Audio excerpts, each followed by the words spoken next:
Welcome to the Why We Build podcast. Join Greg Wallach to explore the world of remodeling, whether you're on the production team, design team, or managing the whole show. You can expect insights, tips, and stories that inspire and educate. So, let's dive into the Why We Build podcast. Welcome back to the Why We Build podcast, where we talk about the people, processes, and purpose behind building better remodeling businesses. I want to start today with a question, and I want you to sit with it for a second. If a homeowner asked an AI assistant, not Google, an actual AI assistant, to find the best remodeler in the area, would your company even come up? Now, a few years ago, that question wouldn't have made sense, but today, the whole ballgame has changed, and more homeowners aren't typing a search into Google and scrolling through 10 blue links anymore. They're asking an AI tool a question in plain English: who's a good remodeler near me for a kitchen renovation, and getting a short and confident answer. One or two names, maybe three, and then they call one of them. Here's the part that should keep you up at night. Your website can be ranking just fine on Google, look great, be getting traffic, and still be completely invisible to that AI answer. It's a different game with different rules, and most businesses, including a lot of remodelers I talk to, have no idea it's even being played. So today we're going to dig into that gap, why AI search is changing customer behavior faster than most companies realize, why the SEO playbook that's worked for the last 15 years isn't enough anymore, and maybe most important, what you can actually do about it before you find out the hard way that you've gone invisible. Now, I've met someone who lives in this world every day, 20 plus years deep in digital marketing and strategy, watching this shift happen in real time across hundreds of businesses. Thomas Harpointner is the founder and CEO of AIS Media Incorporated, an Atlanta-based digital marketing and strategy agency that has delivered transformative growth for hundreds of clients over the past 20 plus years. With deep expertise in blending emerging AI technologies with proven marketing fundamentals, Thomas helps brands navigate AI search, automation, and evolving consumer trends to drive measurable results, focusing on increased online visibility, traffic, and conversions. Welcome to the show, Thomas. Hi, my pleasure to be on. So good to have you here. Let's get into it. For folks who don't know about AIS Media, tell us the story, what got you into digital marketing, and what does AIS Media do day to day? Oh, sure. As you said, we've been in the business over 20 years. I started in management consulting way back when. This was before the dot-com crash. And, I got a little bit bored and I thought, this internet thing seems really interesting. Let's dive in. A lot of people warned me against it. And of course, then the dot-com crash happened. So that was quite a bit of a storm to weather. But I think it's relevant because we've been through a few of these cycles. That was a big one. But I will say today, what we've seen in the last 18 to 24 months has been a greater fundamental change in digital marketing than I've seen in the last 20 years. So there was a lot of hype talk that, AI is a fad, it's going to go away, just hang in there, everything will be all right. But I will say with great confidence, based on my experience working with hundreds of brands, large and small, all over the country, that yes, some aspects of every new technology is a bit overhyped, but it is affecting virtually every aspect of digital marketing, whether it's how a website is built to how you rank in search, social media, and all of the above. So it really is the largest shift that we've seen in decades, and it's a very worthwhile conversation to have. What's the biggest part of this shift that's different? When we first saw the internet, we went from, magazines to Google and websites. What about this shift is so different? Well, so when we started, Yahoo ruled the world. right? You might remember that was the number one search engine. And then Google came along. And what they fundamentally did different is they automated, for the most part, how how websites are ranked. Yahoo, if you remember, and there's a reason I'm mentioning this, a lot of the ranking was done manually. You would submit your website and humans would review the links and decide where your business ought to be ranked. A human literally decided, and you could pay them a little bit of money to to get preference, but that's how it was done. A person in the middle decided where your business belonged. And Yahoo looked at a number of factors, how long your business was in business. They look at your website. They look at, try to assess a reputation score and so forth. And then Google said, look, we can automate this and make a lot more money doing it. So for decades now, anytime we've searched for anything, if you want to, if you need a new kitchen, a new bathroom, a new roof, you go to Google. And as you mentioned already, Google will just serve up a bunch of links, right? It's basically the digital yellow pages. Then it's up to you to do your own research, click all those links, visit those websites, and then decide on your own, which of these contractors is worth a call. Now, here we are. About 2 years ago, things started to shift very slowly, but things tend to start slowly and then they happen very quickly. And then suddenly you wake up and say, what happened? Essentially, these AI systems or agents or tools, as some of us like to think of them, they got involved. They got in the middle. And Google has its flavor. It's called Google Gemini. Of course, we've all heard of ChatGPT, right? XAI, they have Grok, which was, formerly Twitter, Anthropic, and there are a couple of other flavors out there. And what's so unique about where we are today is that all of these AI systems, in essence, if you think about it, I think at this point we've all used them, right? Mm-hmm. They're basically going back to the Yahoo days, where you're interacting and you're having a conversation. You can have a dialogue with these AI systems and ask questions like, give me some ideas for kitchen and bathroom remodeling, or what are some of the do's and don'ts, or what are the important questions to ask, or what kind of a budget should I have? How long should a project take? These are all the types of conversations that people are having with the systems right now. So it's almost going back to the manual days. Of course, it's not a human that they're speaking to a system, but that system is in the middle, just like Yahoo used to be in the middle and then was taken out of the middle. Now we're back with a system in the middle having this conversation and deciding which businesses deserve to get a recommendation. So it's not just about getting ranked on the first or second page of Google anymore. It's about being cited and recommended by these AI systems. And if your company, as you mentioned, is one of those that is being recommended, has a good reputation, has been around long enough, and the AI believes you're legit, then you're probably doing really well. We have clients that are doing phenomenal as a result of this. Some of them are big companies like staircase manufacturers and so forth, and they're doing phenomenal. But then there are other brands that aren't doing so great because they've seen about a 30 to 60% drop in traffic to their website from organic Google search. And the AIs don't know they exist. To the AI, they're a magic trick in the dark. Mainly because, they've done a few things either wrong or they just neglected to do some things right. And they've ignored this so far. So we are at a precipice moment where, number one, we have to understand what's happening. If you don't understand the problem, you can't fix it. Once you understand it, it's helpful to know how to take advantage of this, right? Because with any new technology, the people who get it tend to profit, and those who don't tend to pay.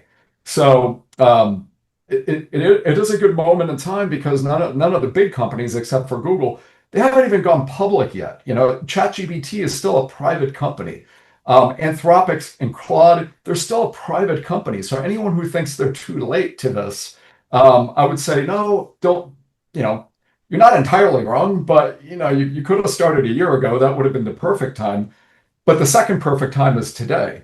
Because as these companies do their IPO either later this year or next, there's going to be a lot more money being poured into this space. And a couple of decades of experience tell me that the next couple of years we're going to see more fundamental shifts. So it is a great time to get ahead of the curve. So in my industry in remodeling, we're historically known as, slow to adopt, slow to change, those sorts of things, not really good for us. But if you were talking to a remodeler and they said, "Hey, my website, it ranks fine on Google. I'm good." What would you tell them? I would say essentially what we've seen. We run monthly reports for every single one of our clients where we can see site traffic trends over the last 30 days, 60 days, 90 days, heck, even 2 years. The scary part about that is we have seen rankings for many brands increase. They've actually gotten more and more and more words, keywords on page one in Google, yet their site traffic is still down. So you could literally double your traditional SEO performance and double the amount of pictures you post and blog articles you write, and still lose quality traffic to your site and quality leads. And that's because the facts now show that anytime an AI overview appears in Google, it doesn't for every topic, right? You notice sometimes Google Gemini gets involved in the conversation, and for some topics it does not. But if you do just a Google search and just say, uh, what's the best, the most durable type of countertop, if you're remodeling a kitchen, what's better, zinc or granite? If you start asking questions like that, there's a very good chance that Google Gemini is going to just get involved right in the middle of that conversation, almost like an uninvited house guest. It's just going to chime in and say, "Oh, did you mention, granite? Did you know?" Now, of course, we might notice the answers that Gemini provides are cited by other sources. Sometimes it might be a Wikipedia answer. Sometimes it's pulling data from Reddit. Other times it's pulling it from a social media site. Often it might pull it from a blog, from a website that seems to have higher authority and good reputation. So, and there's a reason I'm mentioning this because that's part of the key to success here, is if you notice the sources that are cited in the answers that the Google AI provides, and the same goes for ChatGPT. I'll just mentioning Gemini for the sake of our conversation today. But if you notice the thinking that's going on when it's coming up with its answer, it's citing certain sources. And if you're part of that source, that's great. Now the question is, how do I become part of that source? Well, think this through, right? People are asking questions.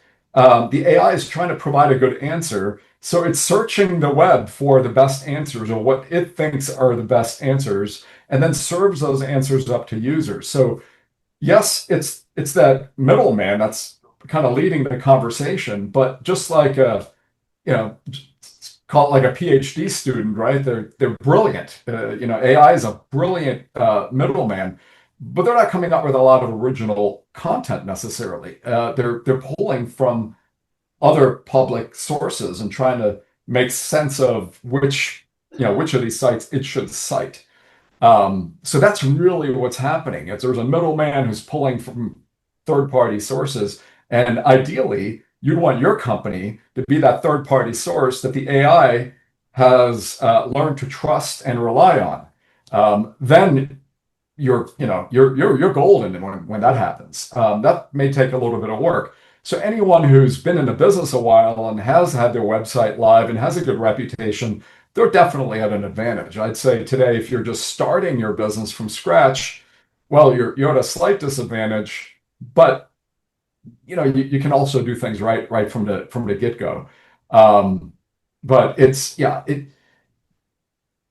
one thing to really think about is what's actually happening bigger picture, right? So let's zoom out for just a moment. You have Google Gemini, you have ChatGPT, you've got Grok and Claude, a few others, and they're all competing with each other, right? Suddenly, Google, in the first time in decades, it has some real competition, because up until now, who was the competition? It was Microsoft's Bing, but Bing never really managed to make a real dent in Google's market share, right? Google still has over 90% of or gets all 90% of search volume. But now these AI tools, they are starting to commandeer consumer business traffic. So the real competition and this is why it's helpful for us to know this, the real competition that Google is facing are these AI systems that are outside of its own control. So if ChatGPT, which already has managed to gain a massive foothold in the AI space, if they manage to continue to grow at a similar pace as they have, that becomes the real threat to Google. And the good news for a business, right? So how does this matter to a local contractor trying to just run their business as usual?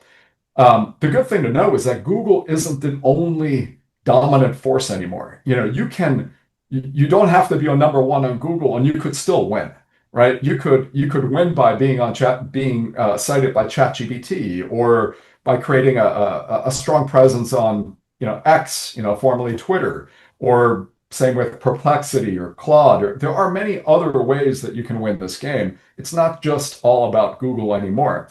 Also, that it helps to know that these AIs are pulling information from sites like Reddit or Facebook, sometimes Instagram. Pinterest comes up a lot, especially with remodelers, kitchens and bathrooms. You see a lot of pictures are posted on Pinterest. So these AI systems are pulling information from what I refer to as the greater web, the web outside of Google, that Google controls. So that is good news, right? So if your business has, some companies are really, really good with Pinterest, or they're great with videos on YouTube. Some have a great personality, and they like to go out there and show the before and after, so they do pretty well on TikTok, for instance, or Instagram Reels. We're not all good at everything. Not everyone does, writes well, does videos, podcasts, all of the above. But whatever your real niche is, you can really double down on. And once the AI recognizes you as that expert and an authority and a reputable source for information, it then starts to cite your company or your brand, and then you're in a really great spot.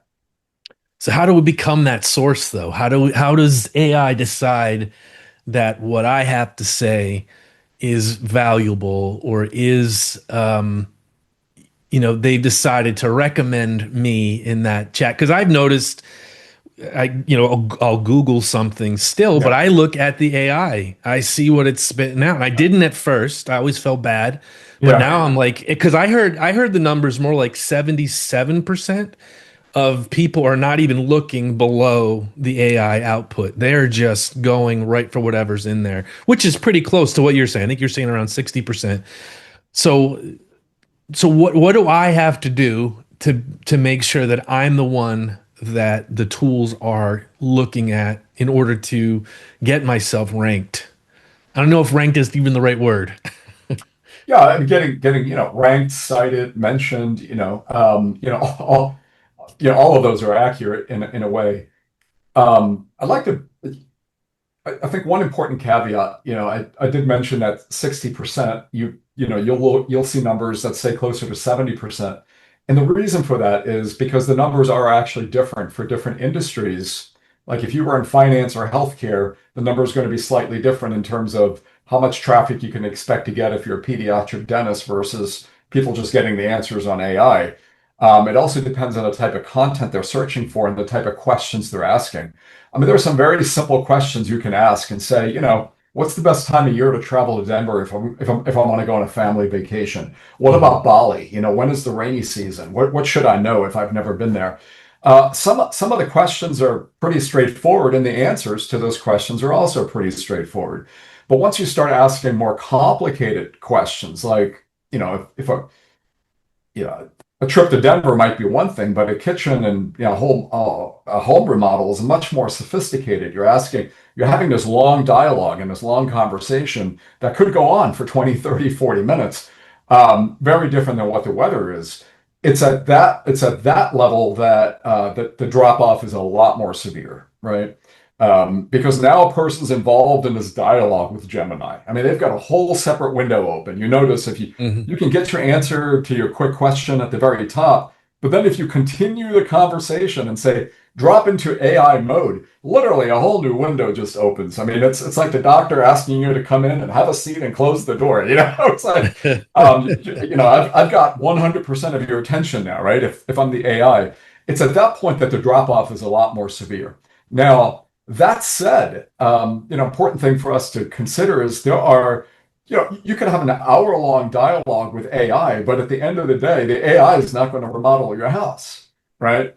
It's not going to get the job done. It might help set some expectations. It can even tell you some important questions to ask, and maybe give you some warnings of do's and don'ts. That's great, and that's fine.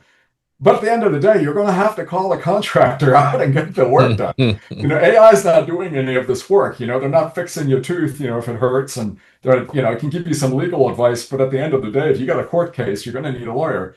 So it moves us along a bit, but it doesn't completely solve it. And that's really where the opportunity is, right?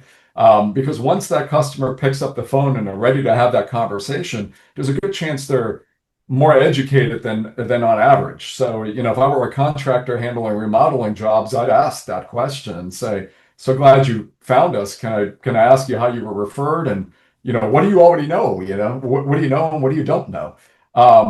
Because it can save us all a whole lot of time. But to your question, how do you get recommended? And the solution to that really is in how the system works in the first place, as we talked about a moment ago, it's that the AI systems are looking for authoritative sources for information that they can share with users, right? If you ask, let's say, a political question, there's a good chance they're going to look at newspapers and media outlets. They're using Bloomberg and maybe the Wall Street Journal as credible sources. If you're asking for remodeling jobs, you're probably not competing with the Wall Street Journal on this one, right? You might have a trade publication or maybe a really famous podcaster, right? That's been doing this a while, and he's got YouTube videos, and those videos show up on social media, and there are comments, and there are likes, and there are interactions. So now the AI looks at that and says, well, this outfit is probably legitimate, right? That because it can see how long you've been doing it, how long you've been in business, what kind of interaction you receive, the content that's published on your website. Is it on topic? Is it accurate? Those are all the factors that come into play. So the number one thing that AI looks for above anything else is authority. Why? Because it's self-preserving, right? If you use Gemini let's just say as a user, you start interacting with Gemini, and it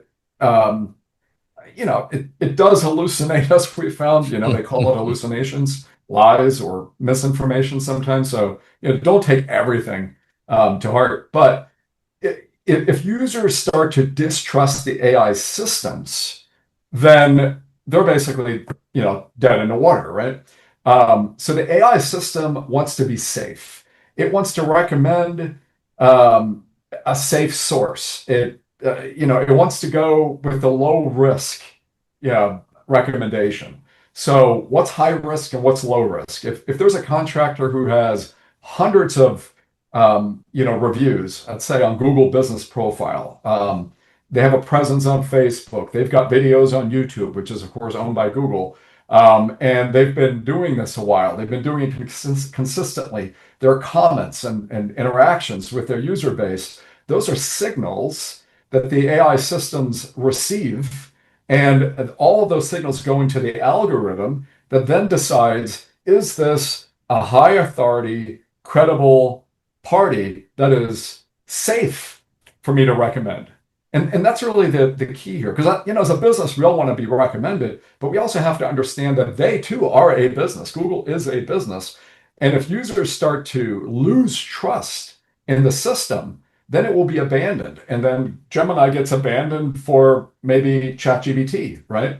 And just like Yahoo at one point ruled the world, Google is very well aware that the future is not promised to them just because they're king of the mountain today doesn't mean they will be in another 3 to 5 years. They could be dethroned. And, with some of these guys at OpenAI and Claude, they're very smart. talented, hardworking people over there. So, um, you know, so the key is they're all competing with each other to serve up the very, very best information. So if you want to be referred, if you want to be cited, then be the safe bet, right? Show in everything that you do that you're credible, that you've been in business, that you're reliable, that you get interactions, that you are the authority, you have a good reputation, and you're a safe source to cite. So What should a business owner do, a small business in particular, is there anything they can do this week to start showing up in AI search results? yes, yeah, absolutely.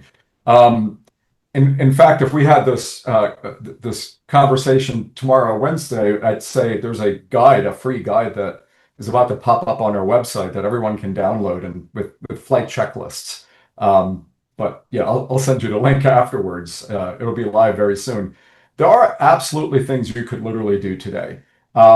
If I had to start from scratch, the first thing I would do is I would go to Google and related to my business, and I would start asking Google some questions to get an idea what are the type of questions that people are asking, and who's being referred, who's being cited, who is my competition in Google Gemini, right?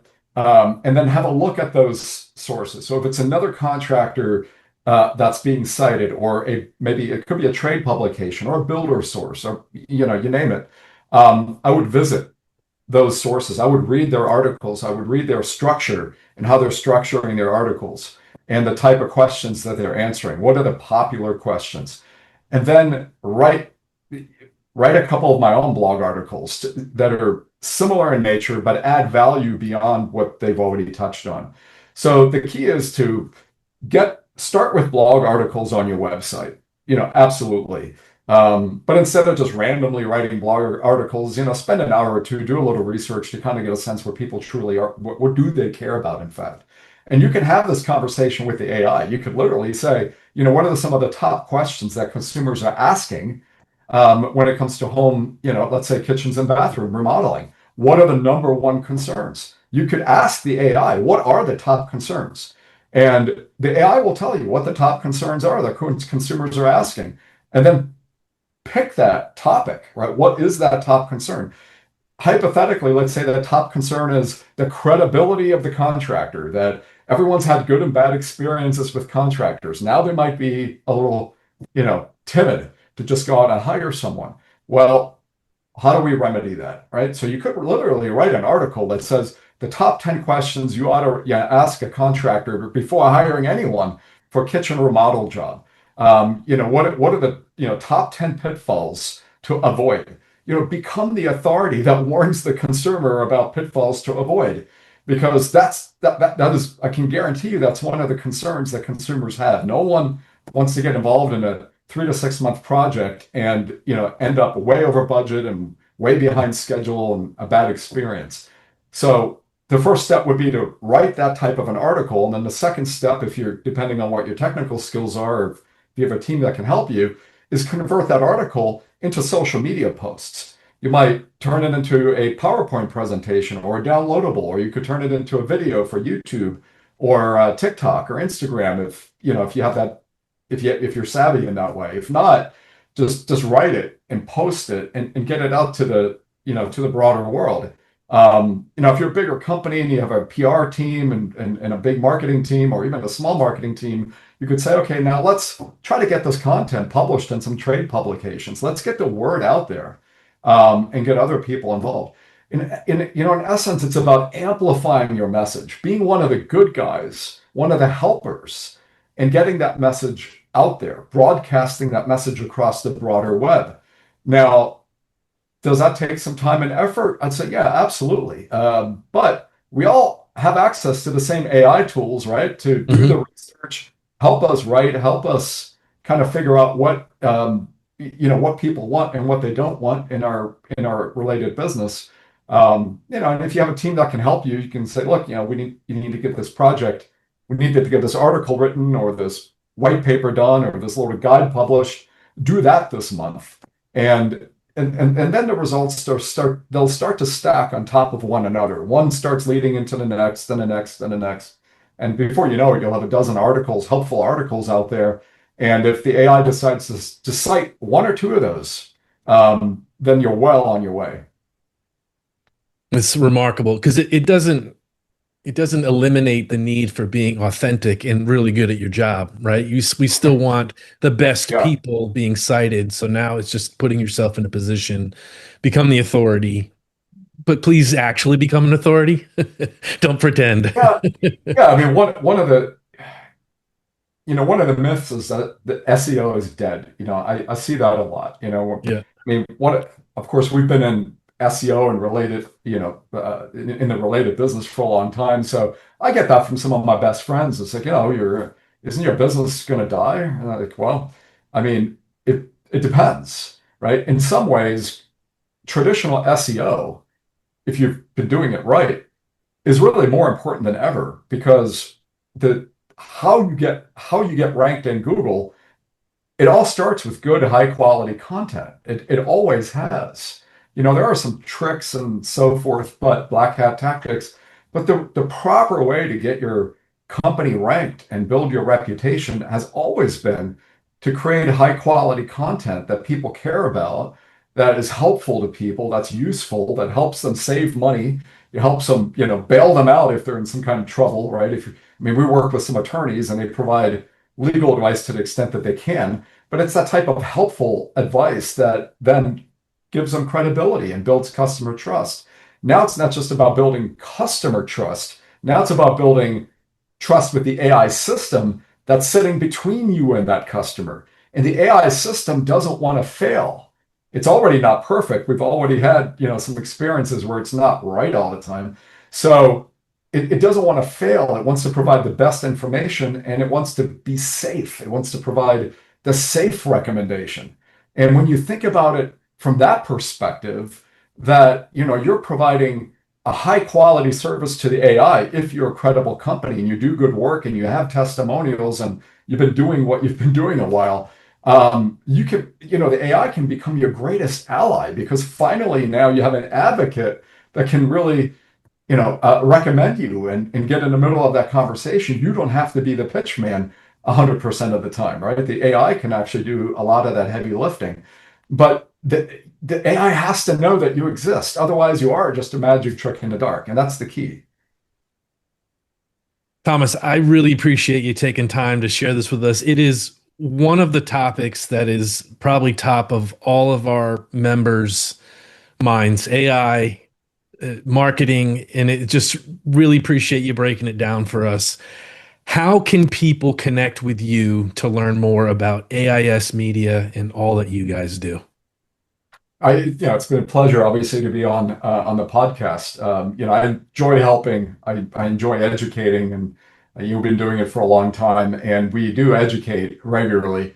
On our website at aismedia.com, we are right now in the process of publishing a brand new free guide to AI search, which will be available probably within the next 24, 48 hours, free download with practical tips that you can put to use in your business literally the same day. Some do's and don'ts and flight checklists, and give it to you. If you have a marketing team, great, give it to them. Maybe they can help you can help them get some use out of it. We're also, of course, on social media, on Twitter X and Instagram, less so, but a lot heavily on Google, obviously. So, it's been a pleasure. Great, Thomas. Thank you. I will make sure that we put the website link in the show notes, and folks can come to your website, download the document, and of course, engage with you. And again, thank you so much. This AI, it is so out there with our members right now. It is one of the most important topics that they're wanting to learn about. So thank you for taking the time. Absolute pleasure. Well, that's a wake-up call for anyone who thinks we rank fine on Google is the finish line. AI search is already changing how homeowners find and choose a remodeler, and the businesses that adapt early are the ones that will still be found 5 years from now. Now, if this episode has you wondering whether your company shows up when it matters, don't just nod along. Go check. Ask an AI assistant who the best remodeler is in your area and see what comes back. Then share this episode with your marketing lead or anyone on your team who owns your website and online presence. You can learn more about AIS Media and Thomas's work at www.aismedia.com. And as always, subscribe, leave a review, and send in your ideas for future episodes. We'll catch you on the next Why We Build podcast. Learn more about Remodelers Advantage roundtables, production and design manager groups, consulting services, and other programs at remodelersadvantage.com. You can always email me, Greg, at remodelersadvantage.com. That's it for this episode of the Why We Build podcast. We hope you found something valuable to take back to your team. If you enjoyed the show, be sure to subscribe and leave a review. Please send in your ideas for future episodes. Thanks for listening, and we'll catch you on the next one.